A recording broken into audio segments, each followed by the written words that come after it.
I was asked to come down and talk about the golden thread. So in the spirit of trying to do a little bit of research, I asked quite a few people, including David, what people understood by the golden thread. What did it mean?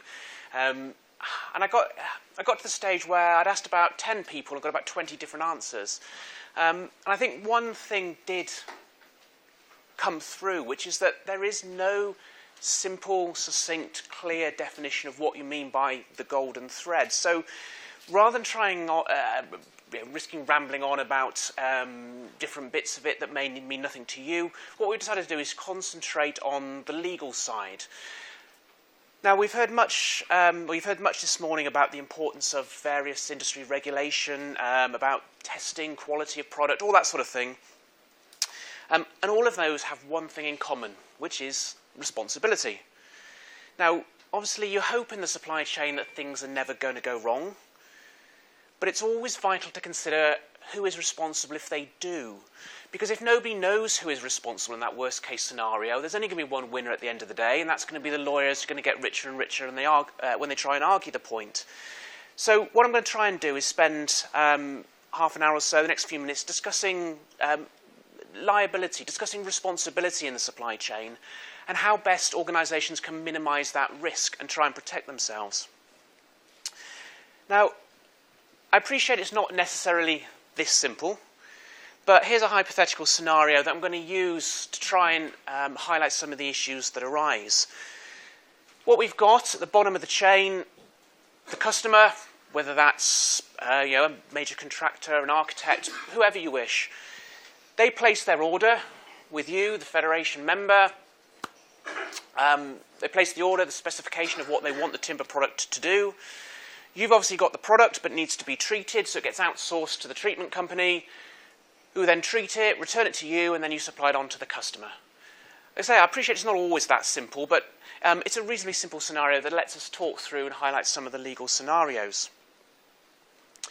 Now, any supplier of product, in fact, any supplier of product or services, I guess, at the end of the day is only really looking for two things. And if you get those two things in your business relationships, then everything else you get is a bonus. And we want to suggest what those two things might be?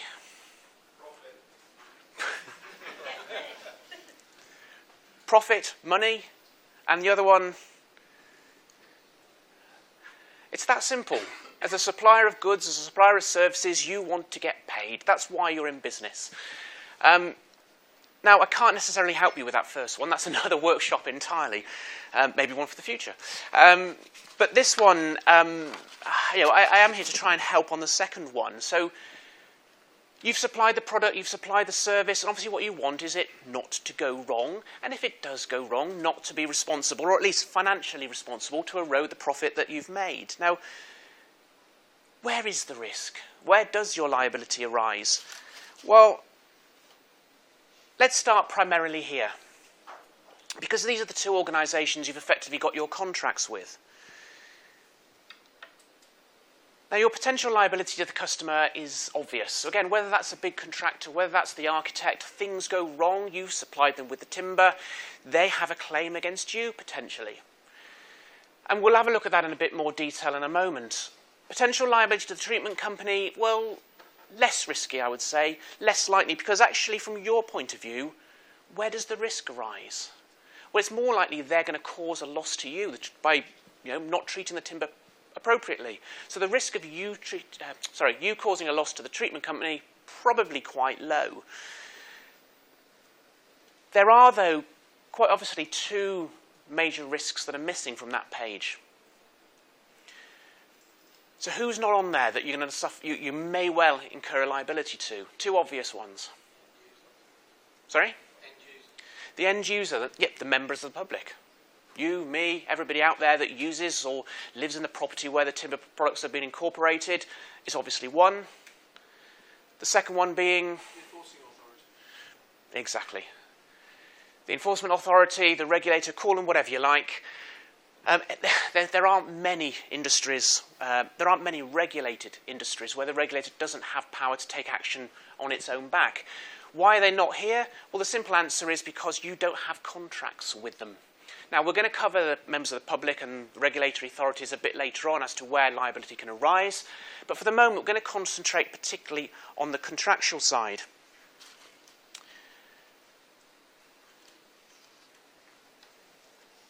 So where can liability arise? Well, 4 main scenarios. Now, if you as a business, if you as a supplier of the timber can cover off each of these 4 scenarios, then you're protecting yourself just about as much as you possibly can. The first one, obviously, you can be liable for breach of contract. If you have a contract with your customer, you supply goods that are not in accordance with that contract, you are in breach. That's a reasonably simple equation. The second one, well, if you supply products negligently. We'll come across that in a moment. And actually, that's not a claim that necessarily your customer has to bring. That is a claim that can be brought even by somebody who you don't have a contract with. You've obviously then got the breach of statutory duty, breach of industry regulation, and then the Consumer Protection Act, which again we'll touch on at the very end. So your contracts with your suppliers, with the treatment companies, how many organisations actually have them in writing? Actually, let me rephrase that. Of the customers that you supply fire retardant timber to, how many of them do you actually spend the time to negotiate specific contracts for each sale? Rarely? Every time? How many customers to whom you supply those products are bigger than you, stronger than you, are going to turn around and say, well, look, we want to buy this off you and here are our terms, and you've got no choice? Now, that obviously becomes important because when we're talking about contracts, the one thing that we need to look at is what the contract says. So let's have that hypothetical scenario where a company, a supplier, supplies the products, supplies the retardant products, but they don't work. They're defective for some reason. So the first thing the customer will do, the first thing you would do, the first thing any lawyer would do is look at the terms of the contract. So what does the contract say? Does the contract say you're responsible for it? Does the contract say you're responsible without limit for it? Because if so, you're on a bit of a hiding to nothing. But let's assume the contract doesn't say anything. Let's assume there's no written contract. Let's just assume you had an email, a telephone order, you just supplied the product. There's no 10-page contract the lawyers have written for you. Well, to what standards then do you have to have supplied the products? Well, the first one is that any product that's supplied has to be of satisfactory quality. Again, ask 10 different people what satisfactory quality means, you'll probably get 20 different answers. Does satisfactory quality mean it complies with legal regulation, industry regulation? Yes, almost certainly.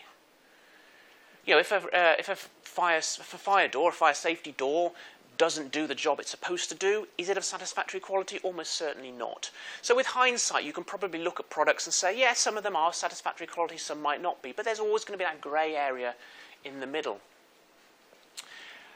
There's also an element of the rest of the transaction. So the more a customer pays for a product, the law assumes that customer can expect a higher quality product. So somebody who supplies fire doors at half the price of somebody else, the customer buying the half-price fire doors, they still have a legal right for those doors to be of satisfactory quality, but their satisfactory quality is down here. You pay twice the price for those doors. Actually, you've got a genuine expectation as a customer that satisfactory quality is up there. So it's not necessarily the same thing for the same supplier or the same product or the same transaction.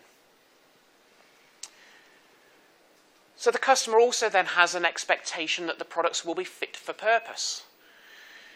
Now, most of the time, when somebody buys a product, they don't tell the supplier what it's going to be used for. So if somebody orders, let's use the same scenario. Let's say somebody buys fire doors, fire safety doors. The customer won't normally say, I need these fire doors to go into this building, and it's going to be this is the specification for the whole building. They'll just order the fire doors that they want. But with fire doors, you kind of know as the supplier what purpose they're going to be used for. But what happens if they don't order something as obvious as that? What happens if they just order sawn timber, plain timber, but they want it fire treated, and you don't know what they're going to use it for? So as a supplier, you have a legal duty to make sure the stock you're selling is fit for the purpose it's going to be used for. How do you know what it's going to be used for? The answer is you won't unless you ask. But if you become aware that that timber is going to be used for a specific purpose, you've got to make sure it is fit for that purpose. Which means that if your customer comes to you and says, I want this sort of specification, and it's going to be used for this purpose, and you know it's not going to work, you can't supply that product, or at least you can't supply that product without being responsible when it goes wrong. Because you're supplying a product that's not fit for the purpose it's going to be used for. And also bear in mind that if you've previously provided sample products to the customer, or you've given the customer a description of what the product does, or its quality, its technical specification, all the products you sell have to match those specifications. The customer has a right for consistent products. So if you have marketing material, for example, that makes all sorts of claims about the product, when you sell that product, you have a legal duty to make sure it achieves what that marketing material says it will do. So if you take no other action, you have no contract, or at least you don't spend the time negotiating a contract, those are the three qualities that you've got to make sure that all the product that you supply satisfies. So how do you reduce your risk? Well, there are four obvious areas. Now, you don't have to just pick one. You can use as many of these as you want. If you're strong enough, if you have the negotiating power, you use all four of these. If you use all four of these to protect your position, then actually you've protected yourself as much as you possibly can. So let's look at each one of those in turn. Well, the first one, can you exclude your liability? Well, the typical lawyery answer, the answer is yes and no. It depends what you're selling, how you're selling it, to whom you're selling it. There is something called the Unfair Contract Terms Act, which is actually doesn't deal with unfair contract terms at all. It's completely mistitled. The Unfair Contract Terms Act, or UCTA as it's abbreviated, deals with limitation clauses and liability clauses. And what UCTA, what the Unfair Contract Terms Act says, is that where a company, where a business sells products to another business, so a B2B transaction, and that sale takes place on the seller's standard written terms, so the little small print you get on the back of orders or invoices, the seller can only exclude their liability, the seller can only avoid responsibility if it is reasonable for them to do so. Now again, if the reasonableness is a concept that's not particularly well defined, but what it means is, and you see it quite a lot, when you get those little small print on the back of an order or back of an invoice, and there's a clause in there saying we're not responsible if this goes wrong, we exclude all our liability, actually that may not be enforceable. It is only enforceable if it's reasonable. So a seller that's supplying fire safety doors, for example, and has on the back of their order form, back of their invoice, we exclude all liability if these doors don't prevent fire. Is that reasonable? No, of course it's not. That clause would not stand up.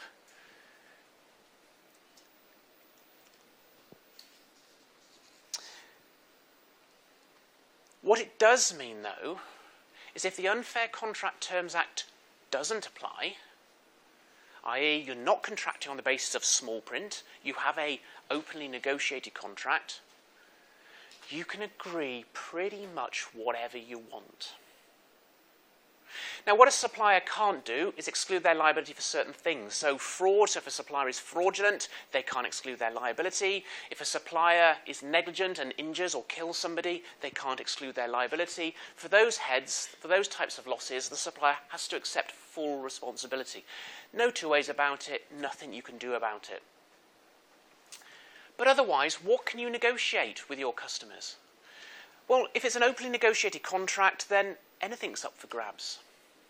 If it's an openly negotiated contract, the supplier that says, I'm supplying you with these fire safety doors, but I'm not responsible if they don't work, doesn't matter that it's unreasonable. Because it's an openly negotiated contract, that would be binding. Those fire doors don't stop fire, they don't help in any way, shape or form, they don't comply with industry regulation. Basically, they're just a wooden door. There's nothing the customer can do about it. The supplier is perfectly entitled to exclude all its liability. It can even exclude liability for its deliberate wrongdoing. So if I, the supplier, sell you with fire retardant product and I deliberately don't treat it because I really don't like you as a customer, and I put in my contract I'm not liable for things I've deliberately done wrong, and you agree to it, tough. That will stand up. So you can even, a supplier can even exclude its own deliberate wrongdoings in openly negotiated contracts. Now obviously if your customer is bigger, brighter, better, stronger, richer, etc. than you are, the chances of being able to negotiate that sort of clause in a contract is next to nothing. But that doesn't mean you shouldn't have a go at trying to include some exclusion clauses. So just be careful about identifying what liability you as the supplier don't want to be responsible for.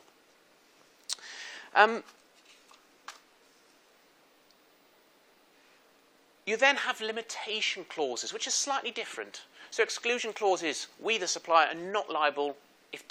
happens. Limitation clauses, we the supplier are responsible if it happens, but only up to a certain level. Now this is much more where you're going to find the ability to protect your liability. So customers who will not accept you excluding your liability, customers that will not accept you washing your hands if things go wrong, may actually accept you limiting your liability. So up to, again, the Unfair Contract Terms Act, exactly the same thing.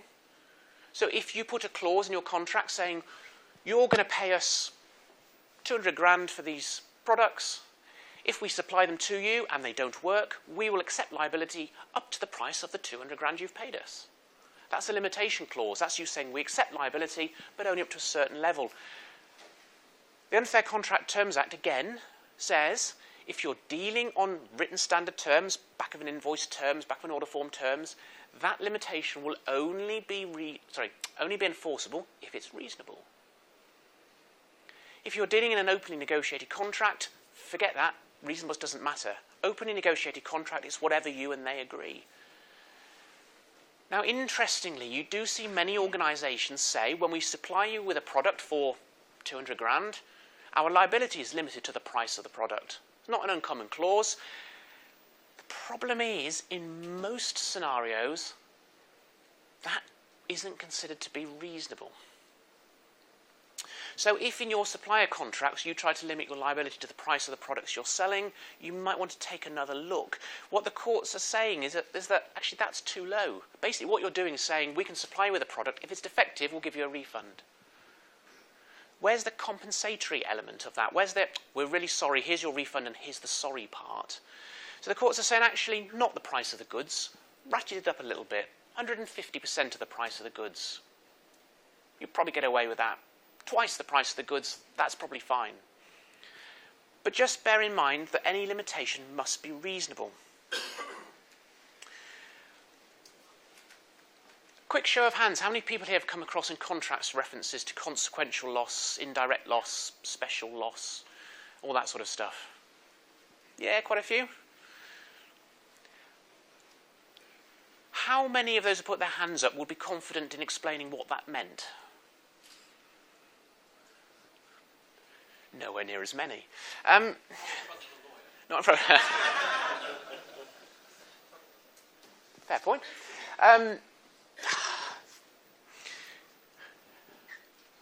When something goes wrong, the law says that there are two types of damages. Those that are a natural and foreseeable result of what went wrong, and then everything else. So if I was to walk over to David, pour that jug of water over his head, not only would I make your day, but I would also expect that I would ruin his clothing. The direct foreseeable loss would be the cost of a replacement outfit. By the look of it, about 10 quid.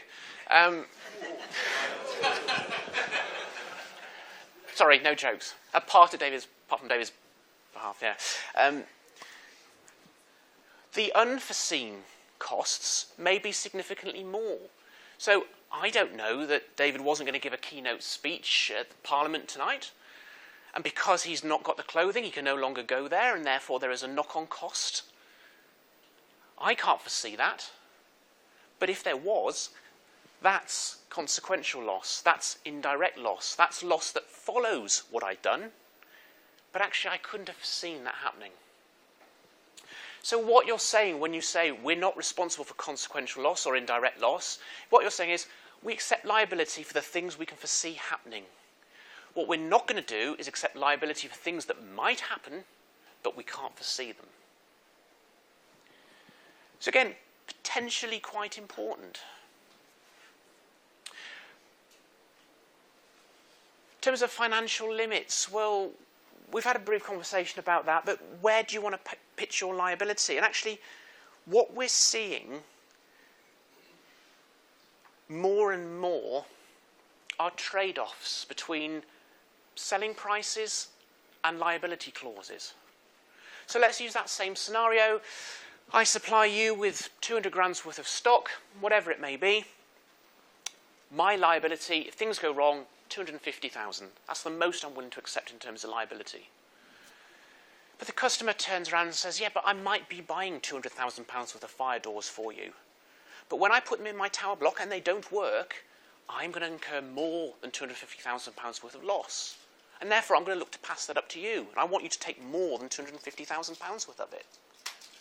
And you say, what we're seeing more and more of is the supplier saying, fine, I will take a higher liability. I will take 5 million responsibility. But the price of those fire doors has just gone up tenfold.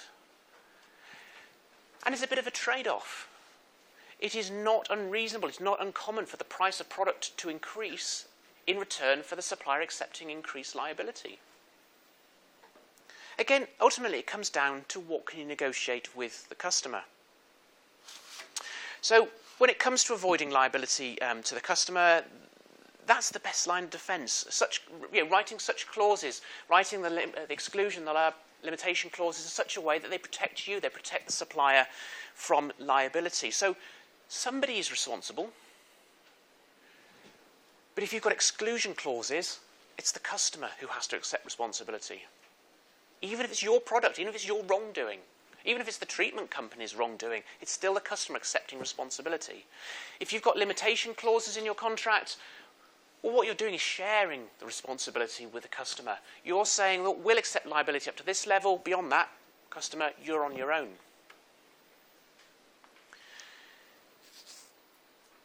But what happens if you can't do that?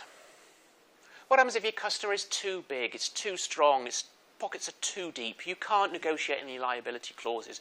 Your customer turns around to you and says, no, we want the product and you're not going to limit your liability in any way, shape or form. Well, you've got two options.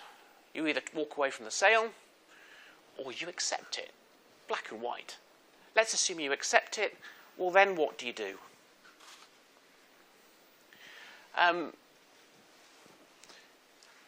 The answer is to try and subcontract the liability.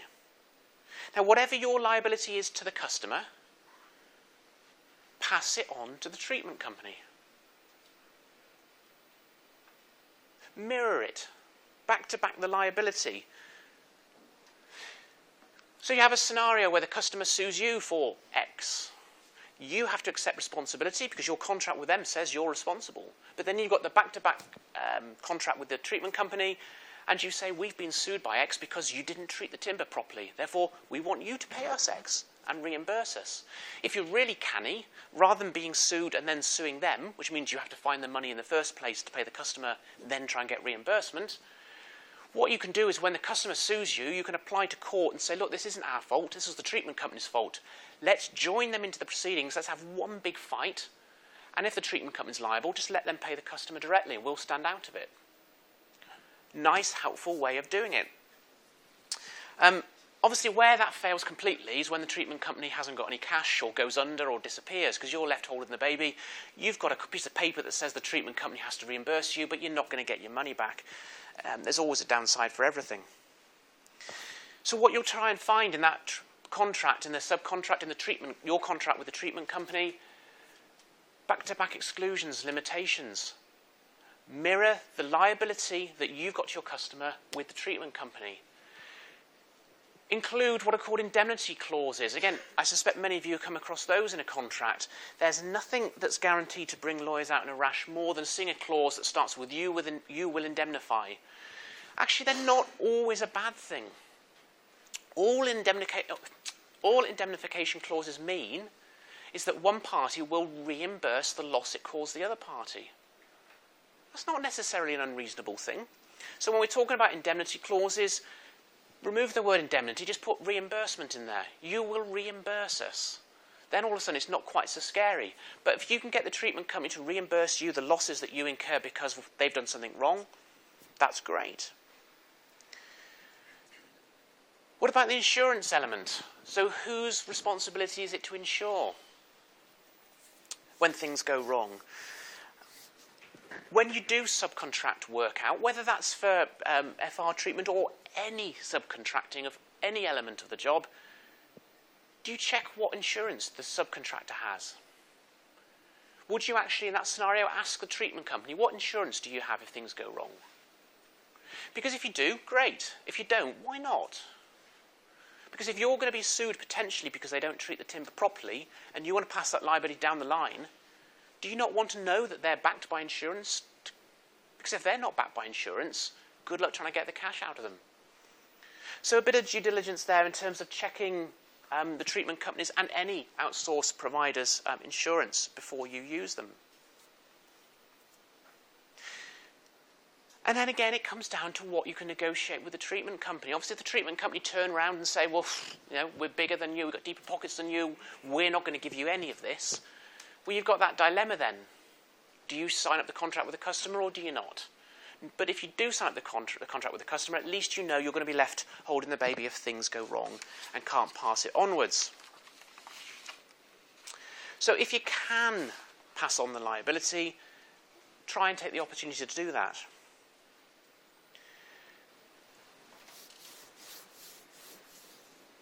Now, I touched on the issue a moment ago, but insurance is obviously key. Now, this is not supposed to be an insurance seminar. I'm sure you, like I'd actually, when you start talking about insurance, you tend to glaze over a bit. But actually, here's where it becomes particularly important. One of the things that the Unfair Contract Terms Act says when deciding whether a clause is reasonable or not is to identify who is best placed to insure liability. So let's follow that same scenario. So the fire doors. So the fire doors get supplied to the customer. They get put into a big tower block. Whose responsibility? Who is best placed to insure the tower block? Well, it's not you. It's definitely not the treatment company. I would suggest it is the customer or the management company or the local authority or whoever it is at the end. And the Unfair Contract Terms Act says, well, if you're the best placed ones to insure it, you should accept more responsibility than those in the supply chain who are not well placed to insure it. Therefore, the supplier, the Unfair Contract Terms Act would say in that scenario, the supplier is perfectly welcome to limit their liability as low as they possibly can. Because at the end of the day, even if the local authority, the management company, whoever owns the flats, the tower block, even if they can't go after the supplier because the supplier's limit's so low, they're insured. And therefore, nobody should lose out at the end of the day. And obviously, in terms of your own insurance, just check the extent of the cover, the limitations of cover. If you've got a contract with with a customer, and your contract liability is limited to 5 million quid, and you've got 5 million quid worth of insurance, or 10 million quid worth of insurance, well, that's not a reason to pull the plug on the deal. But if you've capped your liability to 5 million, 10 million, or you've got unlimited liability in the contract, and your insurance is only for a couple of million, that's where there's a potential problem. So make sure that the limit of cover is absolutely spot on. But I mentioned at the beginning that the liability to the customer is only half the story. We've obviously got the regulators, we've got the members of the public, the end users. Now, they have no contract with you. So the regulators and members of the public cannot bring a claim for breach of contract. They cannot do any of the stuff we've just talked about. But that doesn't mean that you're not going to be liable to them. So we have a position where you as a supplier, and in fact anybody in the supply chain, so including the treatment company, including anybody else in the supply chain above you, can be negligent. And if you are negligent, anybody can bring a claim. Now, what negligence means is that you owe somebody a duty of care. And I'm inclined to suggest that if you supply products that are flagged as being fire retardant, and they're not, you've probably not satisfied that duty of care. And that's all negligence is. You owe somebody a duty of care. Your fire doors go into the block of flats. I would suggest that you owe the people who live in that block of flats a duty of care to make sure those fire doors were of good quality. If they're not, you've breached that duty of care, and anybody who suffered a loss, the owners of the tower blocks, the people who live in the tower blocks, they will be able to bring a claim directly based on negligence. The problem is, what happens when it comes to excluding or limiting your liability for negligence? Because we looked before about putting exclusion clauses in contracts, and that's fine, that works, but you don't have contracts with these people. So how can you limit your liability in terms of negligence? The answer is you can't. So if you're supplying fire retardant timber that does not satisfy regulation, not only are you breaching the contract with your customers, you're actually breaching a duty of care to the wider public, and they would be able to bring a negligence claim that you can't limit your liability for. That's why you have your public liability insurance, your product liability insurance, to cover this very scenario. I'd also flag up a slightly different offence called misrepresentation. That's when you as a supplier make a statement, you make a promise, and your customer relies on that promise, but it's not true. So you say that these products are fire resistant to a certain level, and they're not. But your customer doesn't know any better, so he takes your word, he relies on your expertise, and then eventually they find out your statement wasn't true. That creates a misrepresentation. Why that's important is because if you commit a misrepresentation, your customer can bring a claim that is financially assessed to put them back in the position they would have been had they not bought those doors from you or that product from you. Now picture the scenario where, again, our hypothetical fire doors go into a block of flats. The flats burn down because of the fire doors. How much does it cost you to put that supplier back in the position that they were in financially before your contract was ever put in place? Basically, you've got to pay to rebuild that tower block. That's why misrepresentation is quite important, because of the way that damages are assessed differently to if you're just simply breaching a contract. So be very careful when you make promises, when you make statements, even in publicity material, that you can't back it up absolutely 100%.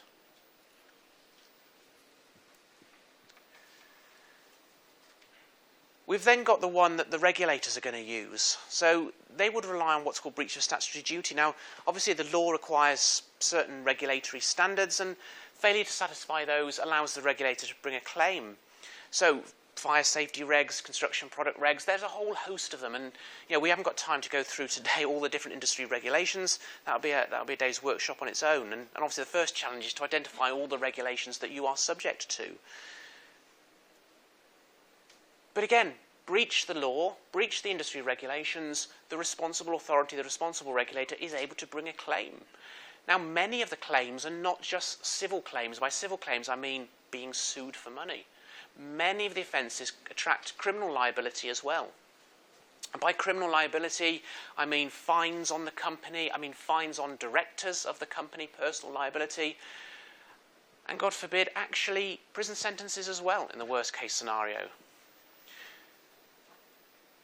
Now, you can insure against claims. You can insure against regulatory fines. You can't insure against prison sentences. And then we have the final one that we're going to touch on, which is consumer protection. Now, this is relatively simple. So if a defective product causes a person to be injured, killed, or have their property damaged, then anybody in the supply chain can be responsible for that. You don't have to have done anything wrong. What's called strict liability means you don't have to have deliberately or accidentally done anything wrong. If you're in a supply chain that sells defective products and they injure, kill, or damage somebody's property, you can be liable for that. What you can't be liable for are economic losses. So I've suffered financial loss or my cost of rebuilding the property or whatever it may be. You're not liable for those. You're simply liable for the death, the injury, or the lost property. But how much is death worth? Actually, it's an interesting story that one of the first bits of advice when I was training many years ago, I don't do it anymore, but when I was training years ago, I used to do a bit of personal injury work. And one of the first bits of advice I was ever given by one of the lawyers there was just tell your clients if they ever hit somebody in a road traffic accident and they see them injured on the ground, for God's sake, reverse back over them and make sure they're dead. Because it's far cheaper to kill somebody than it is to injure them.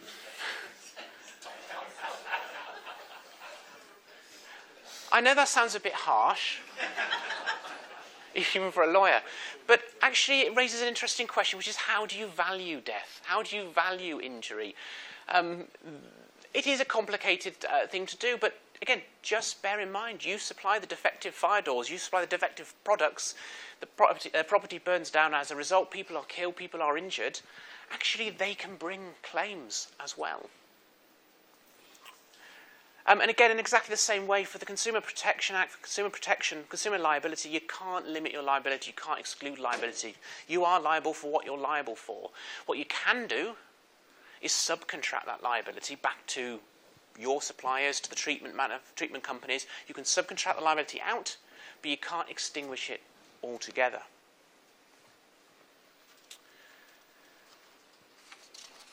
Which is kind of a roundabout way of trying to answer, or partly answer, the question as to what was the golden thread. Well, I think it's responsibility. It's taking a responsible approach to the supply chain. It's identifying who is responsible if things go wrong. And if it's you that's responsible when things go wrong, it's managing the risk to make sure that if things go wrong, it's not the end of the world. I guess the answer is a combination of those things. And risk management, I think, should be central to every business, regardless of sector. And yes, things are always more complicated than that. You can never fully prepare yourself. You can never fully prevent things from going wrong. But what you can do is allocate the responsibility to others when things go wrong. What you can do is manage the risk if the responsibility is yours. So bear in mind that liability can come at you effectively from three angles. Over on the far side, in terms of the customers, the contract is all important. If you don't spend your time at least reading the contracts that you're signing, even if it's small print on the back of order forms, at least identifying in your own mind who's responsible, who's liable. And if you get the chance, try and negotiate it. Try and pass the responsibility somewhere else. In terms of the members of the public and regulatory bodies, there's a lot less you can do. Obviously, the due diligence to make sure the products are appropriate, the timber treatment companies that you're sending the work out to, make sure they've got insurance, make sure they're reputable. Basically, do the due diligence and then ensure your liability. That's about as far as you can get. But when you do come to those treatment companies, not just for fire retardant timber, but actually all outsourced services, all outsourced products, again, again, try and subcontract the liability down the chain. Try and get indemnity clauses from them. Get them to indemnify you. In other words, get them to reimburse you. If you suffer a loss because of something they do, why shouldn't they be responsible for doing that? I suppose the ultimate question is, if anybody in the timber industry thinks that their profits on selling timber are so high they haven't got to worry about this, you're probably overcharging. But actually I think most businesses realise that their profits are not big enough to be able to take unnecessary risk. So if you can pass that risk off, if you can mitigate that risk by taking a few simple steps, then one has to say, why wouldn't you do so? And that's it. Thank you very much indeed.